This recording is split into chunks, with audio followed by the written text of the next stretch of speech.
আজ আমাদের একটা অন্নপ্রাশন বাড়ি নেমন্তন্ন ছিল আমতায়, তাও আমার মাসির বাড়িতে। তাই আমরা সকাল 10টার সময় বেরিয়ে পড়লাম। আমার মা, বাপি, বর, আমি সবাই মিলে চলে গেলাম। আমার বোন যায়নি, ও তো খারাপ, তাইও যায়নি। তো আমার বর বাচ্চাটাকে একটু আদর করে নিচ্ছিল, এই সেই বাচ্চা যার আজকে অন্নপ্রাশন।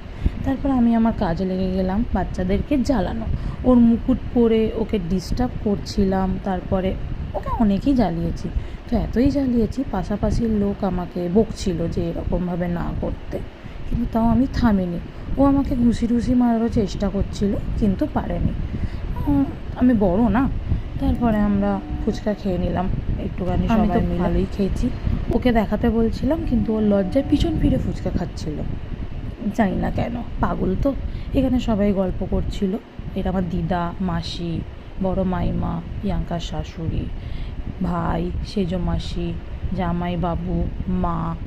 কে চিনি না, ও এটা ড্রাইভার, এটা আমি। তারপরে খেতে চলে গেলাম। একটুখানি খেতে বাচ্চাটাকে আবার জ্বালাতে গেলাম। বাচ্চাটা আমার ফোন নেবার চেষ্টা করছিল, পারেনি বলে জিভ ভাঙাচ্ছিল, কারণ ওর মা বাবার কাছে আছে সাহস বেশি। এরমভাবেই একটা দিন শেষ হয়ে গেল।